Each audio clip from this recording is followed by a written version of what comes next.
Hi everyone, welcome back to part 57 of my TemTem playthrough. Last episode we completed exploring Lady Lottie's castle. In today's episode we are finally going to challenge the boss, that is Professor Constantinos, if you didn't know. Now this battle is super tough. I would definitely recommend having a strategy over his battle. I'm going to be very honest, I did lose the very first time I went against him, but it did give me an idea. So we are just going to go ahead and go through this episode. I definitely want to show everyone my first attempt. Even though I did lose, it did give me a couple of pointers and the moveset that his TemTems do have. So I think it's kind of necessary to go through it. Anyway, here we are. Once we do exit through the door, we come into this corridor and up a tower. Seems pretty ominous. Once we do reach the end of the tower, we have the cutscene where seems that we are being attacked by Professor Constantinos. We do get a super cool visual of a Mega Zazare. This is what he was trying to achieve. It seems that he has completed it. After all, according to him, apparently we were holding back after the digital type TemTems, but this is what we can achieve once we do go over the limits. This is suspicious, but here we go. He does challenges to a battle. He has 6 TemTems and all of them do have various items that are pretty helpful for them. He does begin always with a Saipat and Zobin. In my case, I decided to go with my Grunder and guys. Even though both of these are kind of really good against his TemTems, he immediately switches them out. He went into Akronox and in this case, Crema, which is completely not helpful. I would have to switch into Saku for having a super effective move against Akronox. Maybe if I did switch out in the very first turn, I probably would have been able to do something about this. I did decide switching out in the second turn and going for Nagai's Fury, but in this case, he switches out Volcrane into Regnet. This is pretty bad. If you know, my Nagais has 4 times weakness to electric type moves, so I do have to be careful. At least I was able to do a super effective move against Akronox, which is good. Did decide to switch out Nagais as it has no use. Of course, I don't want to use its health as well. Switched into, I believe, Oshukai. At this point, Regnet is a pretty bad TemTem to go up against. Apparently, the next turn, he switched out Akronox into Brocolem. I would say Brocolem and Regnet are a pretty powerful team. As you might see, I've struggled quite a bit. Now there is a catch on this battle. You do have to defeat him within 15 turns or else the Mega Zizare in the background will kind of crush this tower. As you can see, each turn it is crushing it a bit more. So you do have to be careful about the number of turns. In my case, I actually was trying to keep an eye out for the turns as well as his TemTems. At least I did one good choice here. That is, I used a toxic type move against Saipat, but it was really not that effective.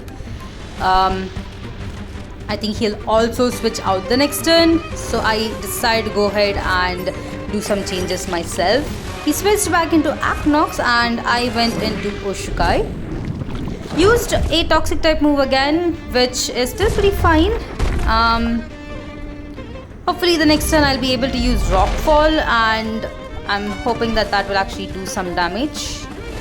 Unfortunately, he does switch out his Volcrane into Brocolem and Akronox into Saipat.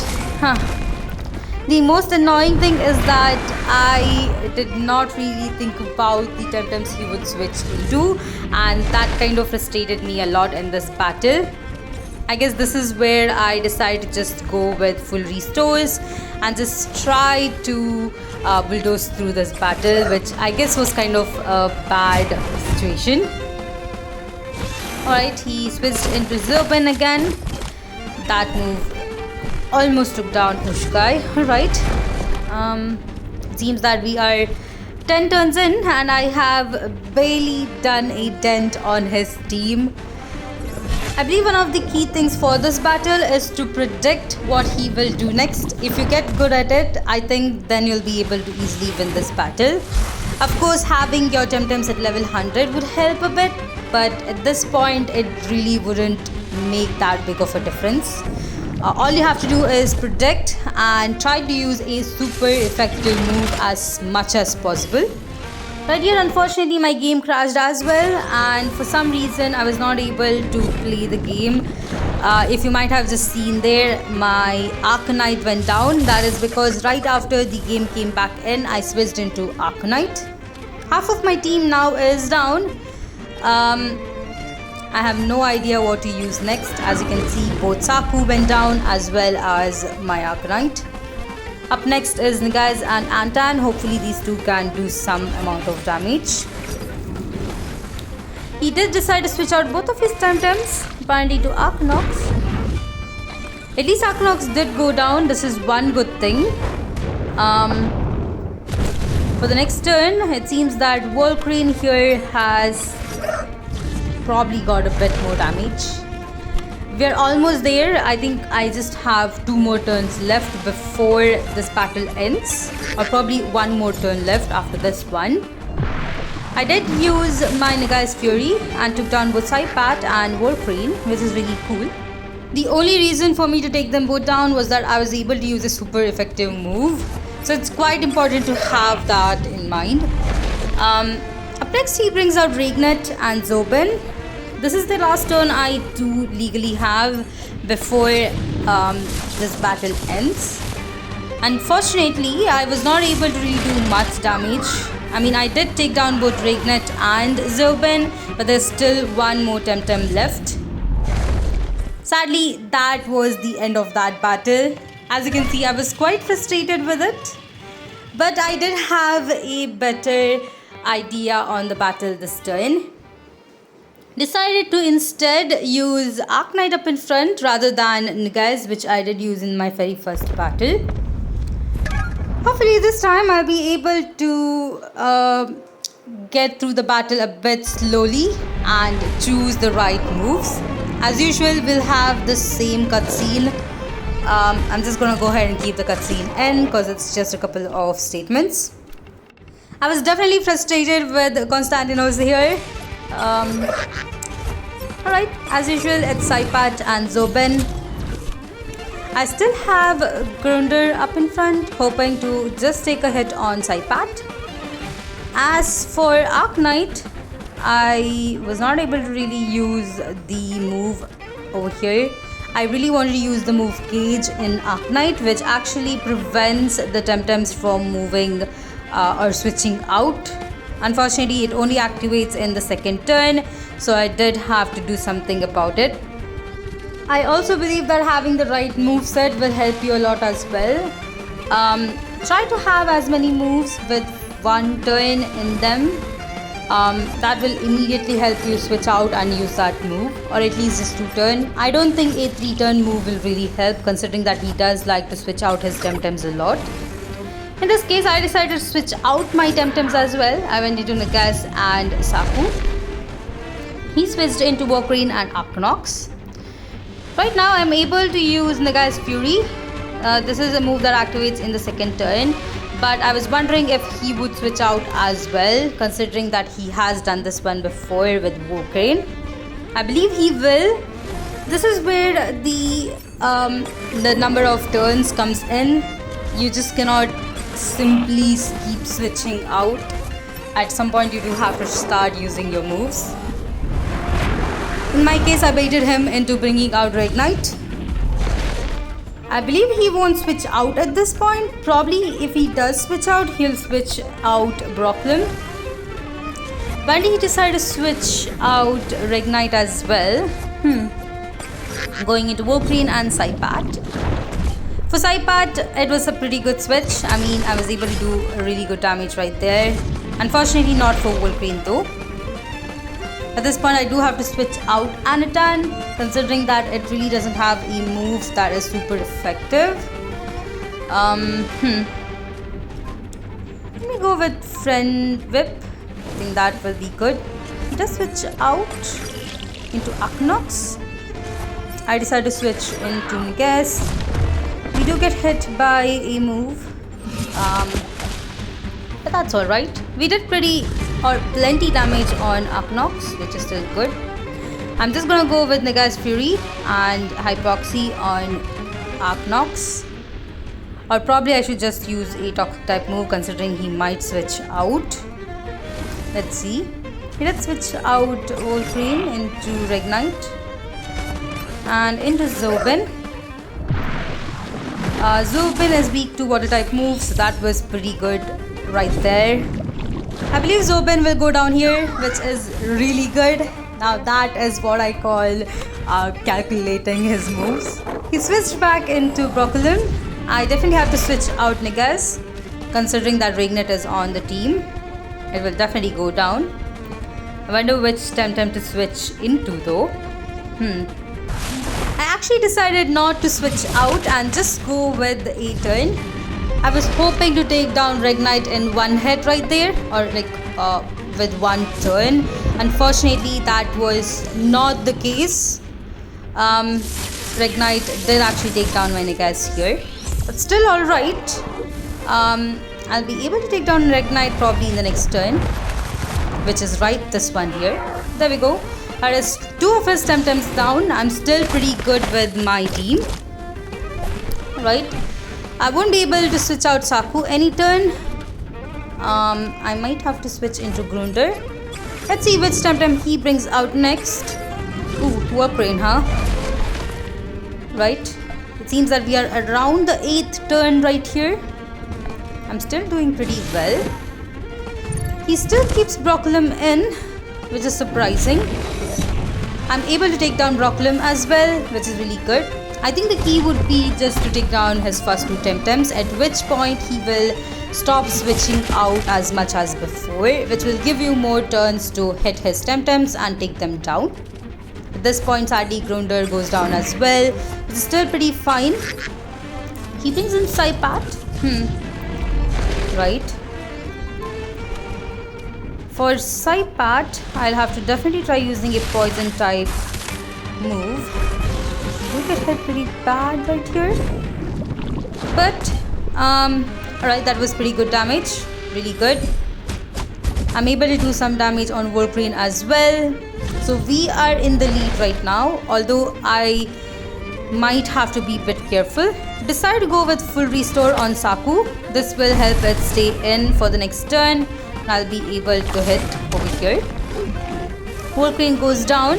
Saipat is still surviving, but I think it will go down in the next turn. He has one more TemTem left, which is Aknox. We are so close to winning the battle.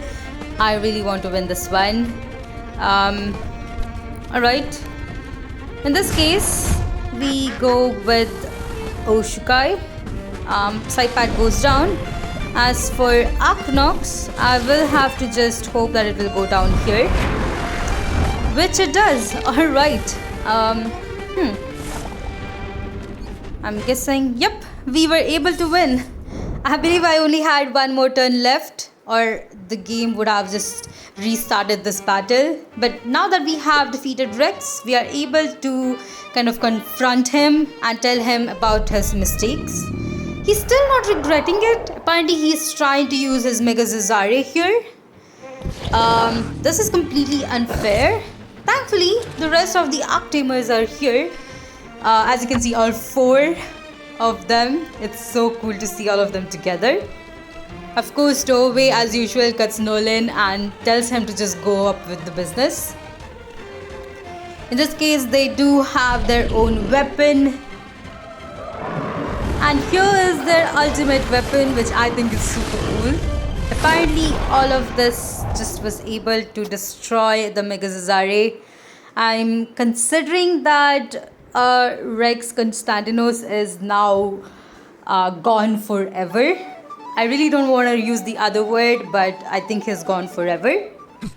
Unfortunately, I'll not be able to play the theme song due to copyrights in YouTube. So I did skip into this cutscene here. Apparently, Percival is pretty angry with Rex. By the way, I'm just gonna call Professor Constantinos as Rex from now on, because why not? He's defeated, so we can just go ahead with his first name. Yep, he also does apologize for all of the mistakes. As usual, Yarni is on our side, telling that we have definitely done quite a lot for the Congress. She also tries declaring that the Captain Collie here is going to be the next dojo master. Unfortunately, he declines, which is surprising. I really thought he would take up the job, but he does prefer his guard jobs better than this one. So I guess that's it for that. We of course get a lot of congratulations from everyone else. If you remember, it was Musa who started everything, the rebellion and other stuff back in Kisiva. So he's pretty happy as well, and so is the others. Alright. The other thing that happens is that we get a new president who is Tihani. It is so nice to see that she is in power now. I think she is a really good president and will be able to carry out all of the duties much easily. She just congratulates both of us and gives us the Congress agent status. So we are forever a Congress agent, which I think is pretty cool. Of course, this is not the end. We have a lot more in the main quest remaining. We do have kind of a party and then return back home, I'm guessing. There's also another thing that happens. Carlos actually, he does propose to Dr. Sasaya, which I guess I should have expected. After all, we did see him in Onshima with her. So that is something that's gonna happen. He is gonna be getting married. I'm hoping that it will be a part of the game. I think it's pretty cool. We do have the round table conference as usual. Unfortunately, it seems that it's time for everyone to depart their own ways. And I guess Adia here is talking about a vacation for herself after all of these things that has happened. I would definitely agree with her, but I think I like to choose adventure over vacation. So we are probably going to have our own adventures. Alright. Yep, we are going to go ahead and head back to Zadar. After all, I do have the battle with Aina left. Oh my god, if you remember the last time I went against her, it was a complete disaster. I'm definitely going to try that battle once more. Now that we do have level 92 TemTems, I think I'm way more ready for that battle. After all, we did just defeat Rex, who was like our ultimate opponent. After that cutscene, we are back at Zadar. Here we do have Max. As usual, she is trying to fool us by telling that we have to hurry to get our new TemTems. Of course, we don't fall into her whole joke, thankfully. Alright, there's nothing really to be done here. I'm guessing we would have someone coming up to us and saying some stuff, but I'll just wait for it. It seems that we did get a challenge from the Arcteamers. It was a scenario where we have to go around all of the, I would say, the whole archipelago and just try to find them. Anyway, I think I'll go ahead and end out this episode here. After all, we have done the main thing that was required. So I would definitely end out this episode here. We do have a couple more quests, especially the side quests and the main quest to complete, which I'll be picking up from the next episode. Hope you all enjoyed this one.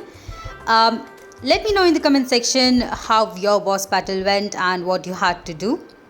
If you like this episode, please put a like, and if you haven't yet, please consider subscribing to my channel, as it really helps me a lot. If you'd like to support me more in other ways, check out the links down in my description for Patreon and Ko-fi. But of course, I'll see you all in the next one.